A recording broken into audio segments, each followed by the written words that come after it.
So doing the Heaven and Earth Extreme Quest, which is a stage style area. You get 5 stages in a row. I'm doing 6 through 10. 1 through 5 was pretty simple, so I don't think it's worth showing. But 6 through 10 is very interesting. So here we go off the rip. I'm gonna buy a couple monomates from this station to feed my mag. Okay, I had a couple. Mag's the floating shoulder companion. You get the stats of your mag. You feed it items to upgrade the stats. So now, what is these stages? What's the point? Well, there's enemies in the stages. You kill them. Sometimes a boss in there. And you have to do an objective within the stage. And so it'll be a stage order. The objective is take down 2 enemies by attacking the weak point. And we got a lot of dragons in this room. So I'm playing Force today. Force uses a rod and a card throwing device called a Talus, and you can cast spells off the card, which is super cool. But rod's what I'm using for this first part. So D-band up to get my defensive buff. It's a defensive spell. And shift up to get my attack up by standing in that red field. So I'm playing Force Fighter. Force is the Magician, the Mage, the Warlock, and Fighter is up close and personal class. That's my subclass right now. So I get a couple passive abilities like this Wise Stance, which increase the amount of damage I do if I'm behind an enemy. So I'm also going to pop a Critical Field, increases critical damage, and Photon Flare, which is that number 5 skill. It's a Force ability that just helps with my damage and meter conservation. That blue meter in the bottom that I can cast all my spells from.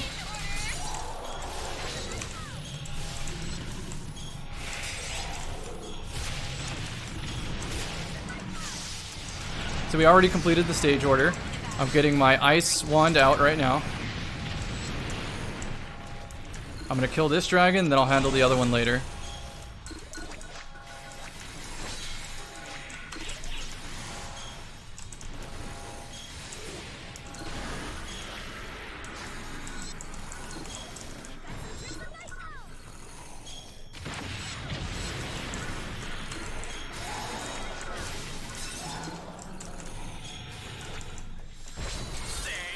And there we go, all dragons down.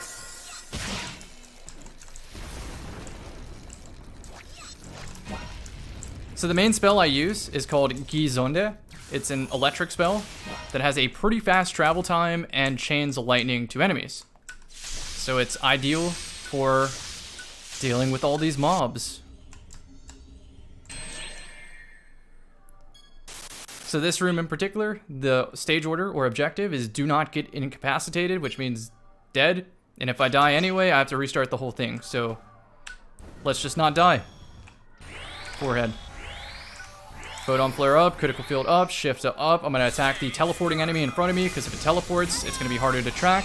Then attack the Mario enemy while flicking to the right to double check that I'm not getting swarmed by anything. bzzzzt is doing its job of hitting everything. It's the most powerful spell right now. It's a lot of bit overtuned. Anyhow, Falls Angel is now the deadliest enemy in the room. It's spawning in the middle. It does a vacuum cleaner attack, eats my meter, and now I'm going to have to do some fancy dodging here in a sec. It's still live. It's still live. That attack is still live. So if I don't dodge and then jump cancel the next dodge, all of those would hit me.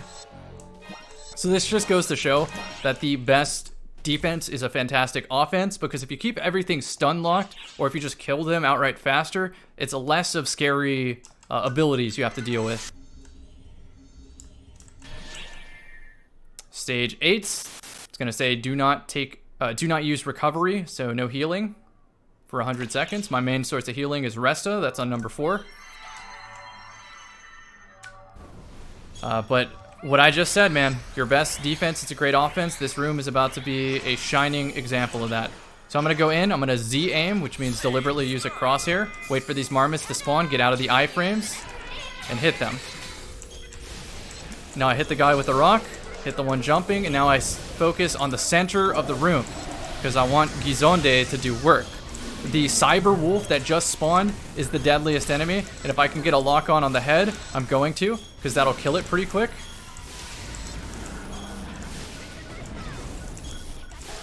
I'm going to smack this guy with the rod because it recovers passive meter. He drop kicked me, but that's okay. This guy is my my main source of frustration right here. I'm going to dodge instead of damage, which means my damage is already not big enough to do this the easier way. So I'm going to keep him stun locked. He's roaring right now, which is kind of like his enraged state. I'm going to keep dealing damage, keep hitting the head, and it's over.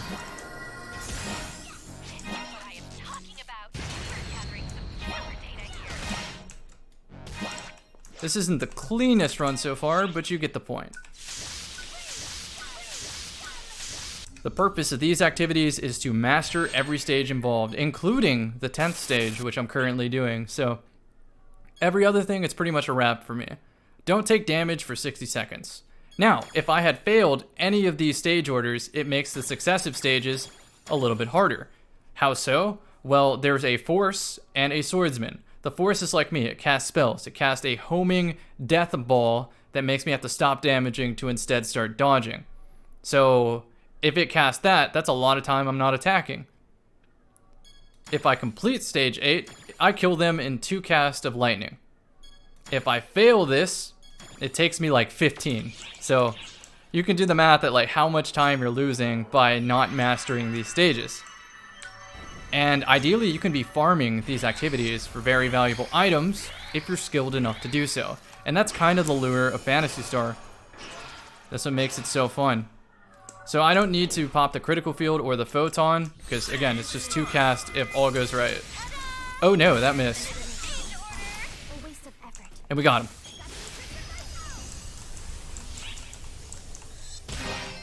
And so I'm sort of paying my dues right now and just learning how to play Force. I could, of course, do this same activity with a class a little more built for the specific scenarios.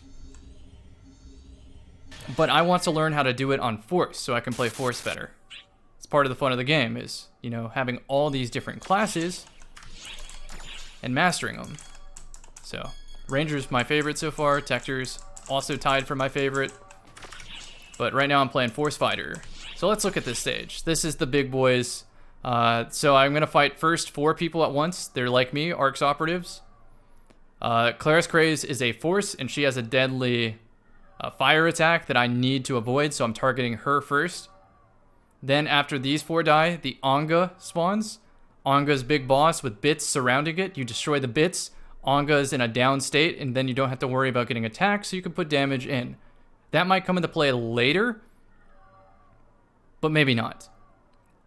After about a minute, the Hunal will spawn, and he has some very deadly attacks, easy attacks that will knock you from straight 100 health all the way to 0. And then after the Hunal dies, Profound Darkness, a big swordsman spawns. So key point right here is resistance down. That means if I equip any of these weapons, I do more damage because the boss has less resistance to it. So I'm going to be using a Talus. That's what this symbol stands for. Remember what I said about Talus? You throw cards.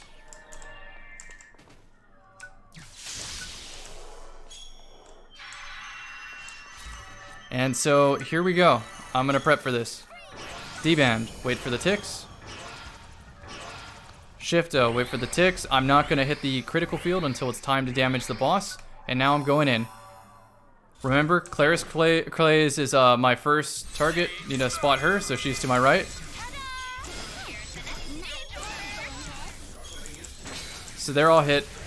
Now I want to spot the Anga, hit it, and then it's crit field time.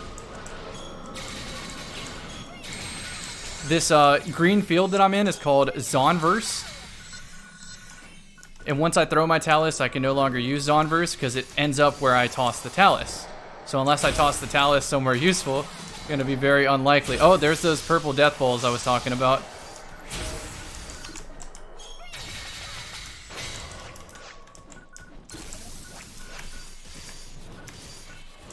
I'm trying to get a lock-on on the Anga again, but the bits are taking the lock-on away from me. And there we go, I'm back on. I'm throwing Taluses anytime I have the opportunity to, safely. And I'm about to drop a field. I have to ditch my field because it drops some bombs. And I have a good opportunity to throw a couple attacks in.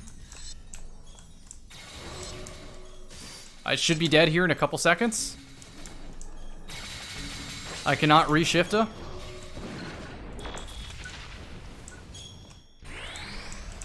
So now I have this guy for a couple sec. And I can run towards my D-band right here. So now he's going to cast a very deadly spell. And this guy's about to start off with a lot of nonsense. So if I can destroy some bits, that would make my life a lot easier. Too late. I'm going to hold this iframe for as long as humanly possible. Now that it's done with Beyblade attack, I cast, and we're getting the fuck out of here. I'm going to start destroying some bits.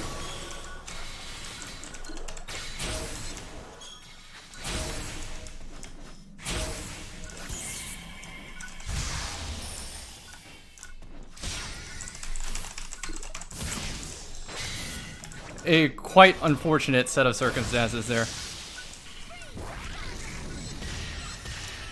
What I just dropped there was a field called Megaverse. If I stand in that purple field, any damage I do will heal me. But that's not ideal when I have a Talus equipped.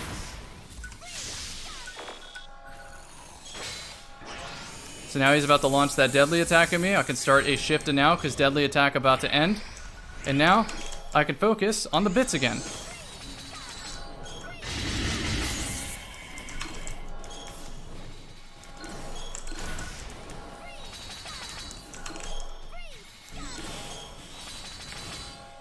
I'm at 54 on my meter.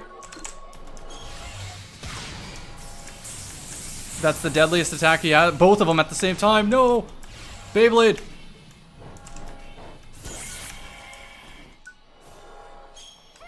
Oh, that was almost terrifying. Okay, so I can take down both bosses at the same time if I'm quick.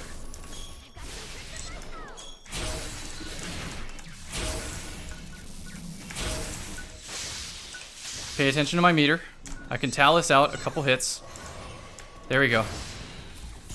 Start charging some grants, and we're breaking these hands. Oh, hold on. No. We're just going to kill the Yonga outright. We know deadly attack's coming. Let's not box myself into the corner. Switch to a hand. He's about to get down. Then I'm focusing on a bit. Still going to focus on a bit. Not afraid. Hunel's about to enrage. Ongo about to go down.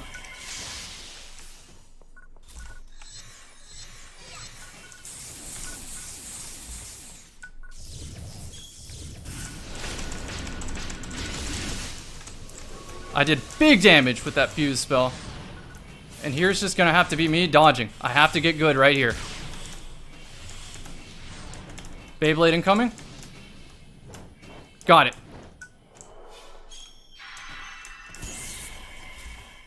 So I think he cast the tactical nuke at me. There he goes, spitting the purple nonsense. Alright, Onga's gonna go down sooner than later.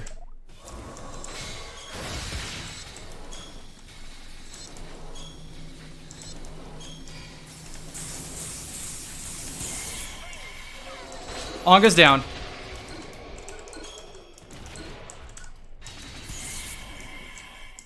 So let's D-band up. Let's shift it up. He might cast the tac nuke, so I'm ready on my Il Zonde. Now I can cast some cards at him.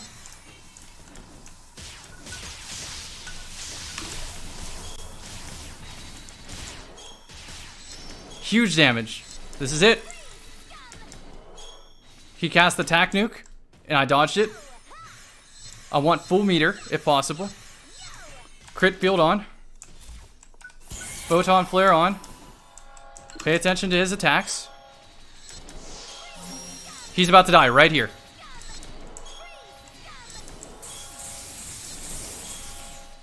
And now it's the Fallen. Let's break that real quick.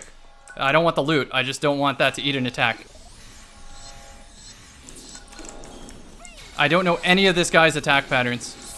So I'm just going to do what I do best. Go in a circle. Multi-attack, most likely? No. I have to attack him from the front. So I'm staying locked on.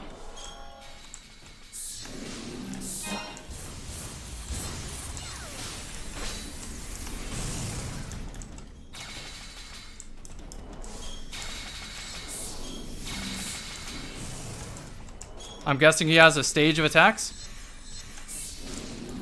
We're doing great. I cannot deband up. I have to do this without a buff. That hit. We don't panic.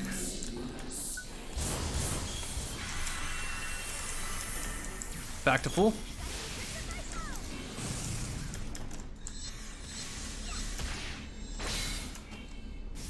We're starting to learn this a little bit better, the patterns.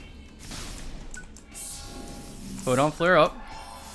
It's been a while since I cast, so I can shift it. Let's not make this a mistake.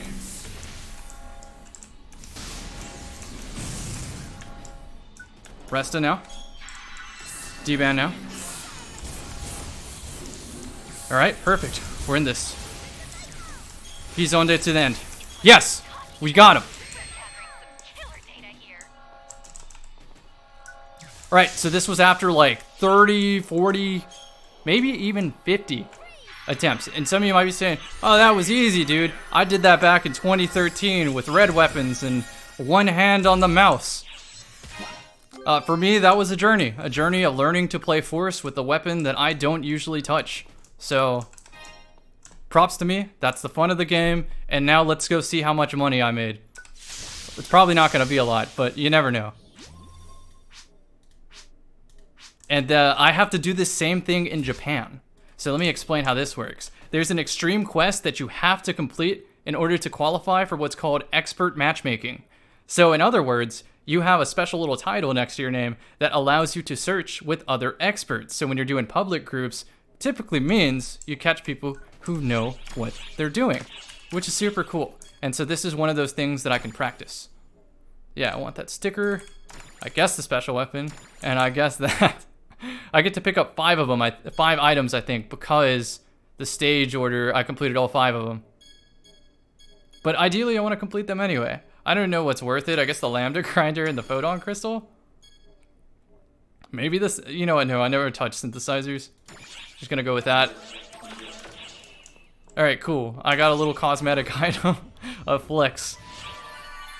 But you can get some cool loot from this. Alright. A little celebratory dance 20. Let me go show you the 4th of July lobby. This is pretty cool. I think the developers put their heart and soul into it, so let's go take a look. It's finally challenge mode time. It is challenge mode time. I'm starting to get good, son. Hello. So Japan does not have this Independence Day event. So this is North America's first, maybe exclusive piece of content. And it's pretty cool to me.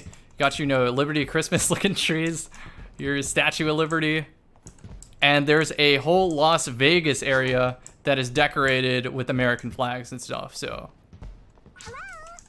and then you have this vendor right here, who you can trade. Oh, hold on, just completing a client order, aka a bounty. But you can exchange your badges that you get for doing the holiday themed stuff for holiday themed stuff.